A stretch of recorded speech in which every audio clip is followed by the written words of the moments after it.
भारत का किसान, जो हमारे देश का किसान, जो अन्नदाता है, जो अपनी मेहनत से हम सभी का पेट पालता है, जब उनके हक की बात आती है तो जो भी इंसान उस काम को आगे बढ़ाता है तो वो सराहनीय हो जाता है। आज हमारे साथ मौजूद हैं एक ऐसे ही शख्स जिन्होंने किसानों की मांगों को और हक को लेकर काफ़ी लड़ाई की है। तो आज हम उनसे बात करेंगे और जानेंगे किसान के मुद्दों के बारे में।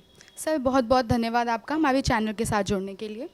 मेरा सबसे पहला सवाल आपसे ये है कि अभी जो लखीमपुर में हाल ही में हादसा हुआ है उस पर आपका क्या कहना है, क्योंकि विपक्षी दल की सियासत काफ़ी तेज हो गई है लेकिन जो होना चाहिए वो नहीं हो रहा है। मैं देवेंद्र तिवारी, अध्यक्ष राष्ट्रीय भारतीय किसान मंच, राष्ट्रीय अध्यक्ष। मैं ये कहूँगा कि लगातार किसानों की जो आवाज़ है उसको सभी लोगों को मिलकर उठाना चाहिए, लेकिन जो इस टाइम हुआ उसमें सभी विपक्षी पार्टियां और सरकार का प्रशासन तंत्र सब पूरी तरह से फेल रहा और आए दिन ऐसी तमाम घटनाएं हो रही हैं। 700 से ऊपर किसान मर चुके हैं, लेकिन नेताओं को ऊफ नहीं है, चाहे वो किसान नेता हों या सरकार के लोग हों। न कोई हल निकालने की कोशिश की जा रही है और लगातार प्रदेश में आने वाले चुनाव के जैसे ही आते जाएंगे, ऐसे ही अगर यही स्थिति रही, सरकार ने कंट्रोल नहीं किया तो और ज़्यादा समस्याएं बढ़ती जाएंगी। कृषि कानून है, जो बिल है, उसका आप समर्थन करते हैं या विरोध करते हैं? जो कृषि कानून है उसके विरोध में हम 27 दिन दिल्ली बॉर्डर पर रहे। हमारा भारतीय किसान मंच पूरी तरह कृषि बिल के जो कुछ उसमें चीज़ें जोड़ी गई थी उनको हटाने के लिए वहाँ पे था। जब 27 दिन में वो सारी चीज़ें मान ली गई और माननीय सर्वोच्च न्यायालय ने कह दिया कि 2 साल तक इसमें कोई भी किसी तरह का इम्प्लीमेंट या कोई भी ये लागू ही नहीं होगा, तो फिर कोई मतलब नहीं था। सर्वोच्च न्यायालय को पूरा देश सम्मान करता है और उस देश की सबसे बड़ी अदालत है। अगर उसने कह दिया कि कृषि कानून को रोक दिया, होल्ड कर दिया 2 साल, तो प्रदर्शन, धरना प्रदर्शन, इस तरह की तोड़ फोड़, उग्रता, लोगों की जानें जा रही, ये किसी भी नेता को राजनीतिक, मुझे अब लग रहा है कि टिकैत जी भी जो है राजनीतिक उसमें लग गए हैं और किसानों के हित की बात भूल गए हैं। क्योंकि जब माननीय सर्वोच्च न्यायालय ने कह दिया है कि अभी उस पर रोक है 2 साल तक के लिए, तो अभी कोई ऐसी दिक्कत नहीं है कि जो हम लोग इतना ज़्यादा एग्रेसिव हों और काम करें। सरकार ने जो कई सारी चीज़ें थी उनको संशोधित किया है, उसके बाद हम लोग वापस आ गए 27 दिन बाद। लेकिन वो कुछ उसमें संगठन हैं जो खुद के लाभ के लिए किसानों को गुमराह कर रहे हैं। संगठन की जब बात होती है तो उसका मतलब होता है एकजुटता। तो किसान मंच या राष्ट्रीय किसान मंच, जितने भी संगठन हैं, वो किसी एक मुद्दे पे या किसी एक राय पे क्यों नहीं पहुंच पा रहे हैं? संयुक्त किसान मोर्चा बना था, सभी देश के जितने भी किसान संगठन हैं 156 के आसपास सब एक साथ थे।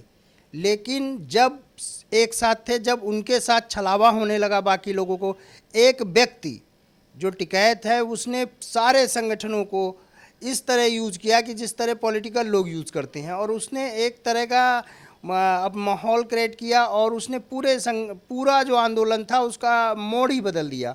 जो सरकार आकर हर सप्ताह में मीटिंग्स हो रही, बात हो रही थी, वो सब बंद हो गई, इसलिए कि उसको राजनीतिक तरीके से वो चलाने लगे।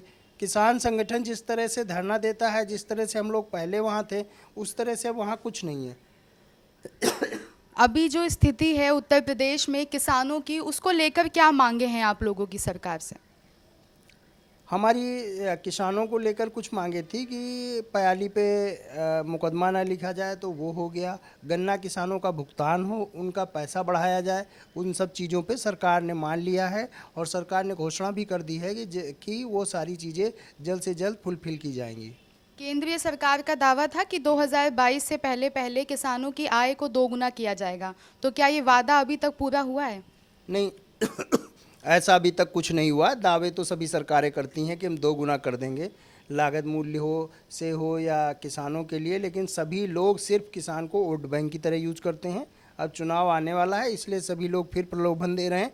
इससे पूर्व में भी सरकारें रही हैं, उन्होंने भी किसानों के लिए कुछ नहीं किया है और हमें नहीं उम्मीद है कि किसानों के लिए कुछ ये लोग भी बेहतर करेंगे। विधानसभा चुनाव आने वाले हैं, तो भारतीय किसान मंच के आप मुखिया हैं, तो आपकी तरफ से आप किस राजनीतिक दल का समर्थन करते हैं?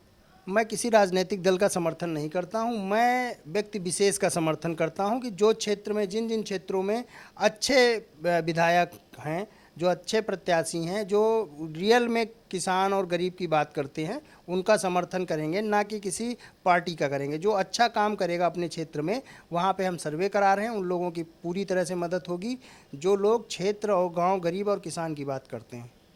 अभी जो लखीमपुर में हादसा हुआ है उसको लेकर जो विपक्षी दल हैं उनका कहना है कि मुआवजा दिया जाए, इस्तीफा लिया जाए मुख्य उनका वहाँ का मंत्री का, केंद्रीय मंत्री का। तो उसको लेकर आपका क्या कहना है कि क्या सरकार को क्या कदम उठाने चाहिए?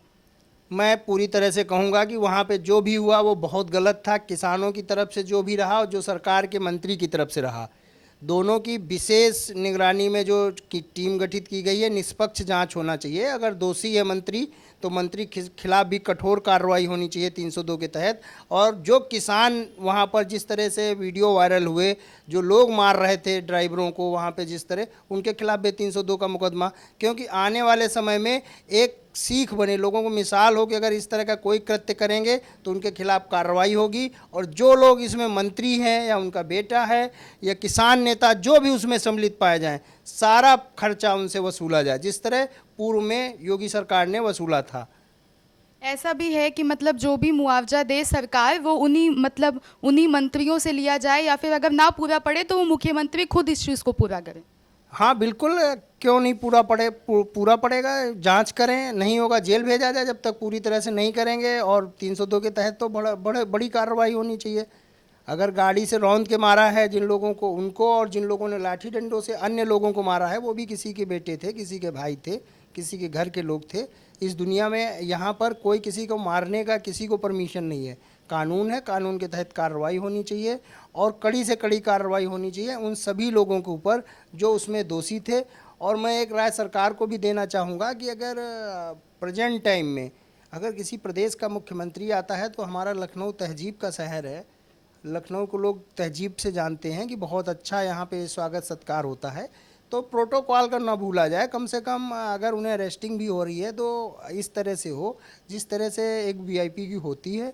अगर ये कल्चर चल गया कि मुख्यमंत्रियों के कॉलर पकड़ के बैठाए जाएंगे या उनको ज़मीन में बैठाया जाएगा, तो हमारे यहाँ की संस्कृति ही ख़त्म हो जाएगी। फिर अगले टाइम में ये पद्धति पड़ जाएगी कि जो भी नेता आएगा उसके साथ भी ऐसा दुर्व्यवहार होगा। जब राज्य है ये, आज आपके पास है, कल कितनी पार्टियां आई, कितने मुख्यमंत्री आए और चले गए। तो ऐसा नहीं है कि कोई फिक्स है।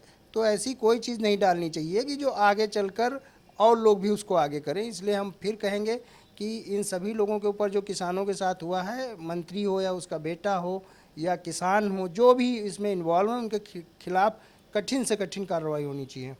अभी हाल ही में उत्तर प्रदेश सरकार ने गन्ने का मूल्य जो है वो बढ़ाया है 20 से 25 रुपए। तो उससे क्या फ़ायदा होने वाला है किसानों को, या क्या इसका असर पड़ने वाला है? जहाँ 4 साल से कुछ नहीं बढ़ रहा था, वहाँ कुछ बढ़ाया, देर आए दुरुस्त आए। लेकिन इस समय मैं एक चीज़ और भी कहूँगा कि कोविड जैसी महामारी चल रही, इस टाइम पूरी देश दुनिया को मालूम है कि क्या स्थिति है। अगर ऐसी स्थिति में भी कुछ कदम उठा रही, तो हमें पूरा विश्वास है कि मुख्यमंत्री जी आगे भी इसको और बढ़ाएंगे, जो उन्होंने आश्वस्त किया है कि हम इसका पूरा बढ़ाएंगे और 500 तक करेंगे। अभी कुछ फाइनेंशियल क्राइसिस सरकार के पास भी हैं, जब सारे काम धंधे बंद हो गए थे, तो इसको लेकर सरकार के पास भी बड़ी चुनौतियां हैं, क्योंकि कोविड लगातार बढ़ता रहा, सभी लोगों को मालूम है। तो अब आने वाले समय में देखा जाएगा कि बढ़ाएंगे। बढ़ाया है, बेहतर किया है, कम से कम कुछ तो बढ़ाया। तो उत्तर प्रदेश में किसानों के हित के लिए कुछ काम हो रहा है या नहीं, उसमें आप अपनी क्या राय देना चाहेंगे? देखिए, किसान हित के लिए तो सरकार ने बहुत सारी योजनाएं लगाई, लेकिन अधिकारी उसको इम्प्लीमेंट नहीं होने दे रहे हैं। गौशाला जैसे मुख्यमंत्री का ड्रीम प्रोजेक्ट था, गौशाला पे मैं पिछले 10 साल से काम कर रहा हूँ। माननीय उच्च न्यायालय में भी मैं गया कि गौशालों में बहुत बड़ा घोटाला हो रहा है, उनकी गौ तस्करी हो रही है। हाल में ही अभी मैं प्रदेश भ्रमण पे था, तो कई जगह गौ तस्करों को पकड़ा गया। बड़े स्तर पे गौ तस्करी हो रही है गौशालाओं से, और गौशाला में जो चारा का पैसे जाते हैं, लेबर का पैसा जाता है, वो उन तक नहीं पहुंचता है, और गाय तड़प तड़प कर गौशाला में मर रही हैं। गौशाला मृतशाला बन गई हैं, लेकिन अधिकारी इस पर बिल्कुल संज्ञान नहीं ले रहे हैं। हाल में ही मैंने कई गौशाला लखनऊ की चेक की, वहाँ पे सब अधिकारियों को बुलाए, लेकिन पिछले 10-15 दिन हो गए, अभी तक वहाँ कोई किसी तरह का सुधार नहीं दिखता। आए दिन गाय मर रही हैं, डॉक्टर नहीं पहुँच रहा, उनका चारा नहीं पहुँच रहा। ये बड़ी दुखद है और माननीय मुख्यमंत्री जी से कहेंगे कि ऐसे लोगों के खिलाफ कठोर से कठोर कार्रवाई करें जो इस तरह की लापरवाही कर रहे हैं, और किसानों की योजनाएं घर घर तक पहुंचाने के लिए नेताओं को लगाना चाहिए कि जो भी क्षेत्रीय उनकी यूनिट है वो हर व्यक्ति को बताएं, और विपक्ष को भी इसमें भूमिका निभानी चाहिए कि जो अच्छी चीज़ें हैं उनको अच्छा कहें, जो खराब है उसको खराब कहें। अब तो यहाँ एकदम एक परिपाटी बन गई है कि बुराई करना है तो करना ही, बहुत सारी चीज़ें अच्छी की, बहुत खराब भी की। तो जो खराब है उनमें हम लोग विरोध करते हैं, जो अच्छी हैं उनमें उन्हें अप्रिशिएट करते हैं कि उन्होंने अच्छा किया। बहुत बहुत धन्यवाद आपका। तो ये थे हमारे साथ भारतीय किसान मंच के राष्ट्रीय अध्यक्ष देवेंद्र तिवारी जी, जिन्होंने बताया कि किस तरीके से किसानों के हित के लिए सरकार को अपनी योजनाओं में परिवर्तन करना चाहिए, कानून व्यवस्था पर काम करना चाहिए। कैमरा पर्सन संतोष के साथ मैं आकांक्षा मिश्रा, माय भारत न्यूज़, लखनऊ।